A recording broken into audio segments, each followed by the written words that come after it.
2015 साली आलेला काकण हा सिनेमा तुम्हाला नक्कीच आठवत असेल। या सिनेमाची कथा आणि सिनेमातील गाणी प्रेक्षकांना प्रचंड आवडली होती।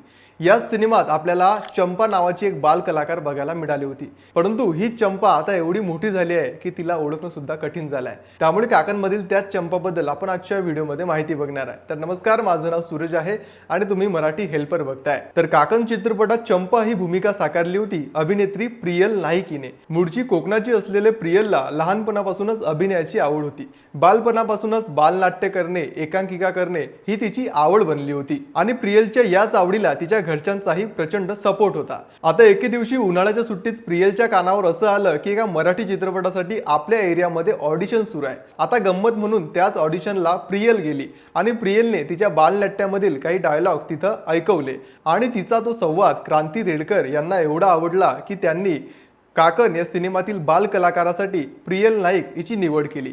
खरं तर क्रांती रेडकर हिने चंपा या भूमिकेसाठी एका वेगळ्या मुलीची निवड केली होती, परंतु क्रांती रेडकर यांनी जेव्हा प्रियल नाईक हिची ऑडिशन बघितली तेव्हा त्यांनी त्यांचा निर्णय बदलवला आणि चंपा या भूमिकेसाठी त्यांनी प्रियल नाईक हिची निवड केली आणि यामुळेच काकण या सिनेमात आपल्याला बाल कलाकार म्हणून चंपा म्हणजेच प्रियल नाईक बघायला मिळाली। काकण मधील चंपा या गाजलेल्या भूमिकेनंतर प्रियल नाईक हिने आणखी काही चित्रपटांमध्ये बाल कलाकार म्हणून काम केलं, परंतु काळ बदलला आणि ही छोटीशी चंपा म्हणजे प्रियल नाईक आता खूपच मोठी झाली आहे। प्रियल नाईक सोशल मीडियावर बरीच सक्रिय असलेली बघायला मिळते।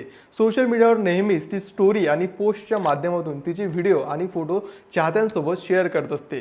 तिचे फोटो आणि व्हिडिओ बघितल्यावर काकणमधील ही छोटीशी चंपा आहे असा विश्वास ठेवणं सुद्धा कठीण झालाय। विशेष म्हणजे नुकताच आलेल्या तुंबाडची मंजुळा या सिनेमात सुद्धा प्रियल नाईक म्हणजे या चंपाने काम केलं आहे। त्यामुळे काकण चित्रपटातील चंपाचा हा ट्रान्सफॉर्मेशन जर्नी तुम्हाला कसा वाटला हे कमेंट करून नक्की सांगा आणि हा व्हिडिओ जर तुम्हाला थोडासा इन्फॉर्मेटिव्ह वाटला असेल तर या व्हिडिओला लाईक आणि आपल्या चॅनलला सबस्क्राइब करायला विसरू नका।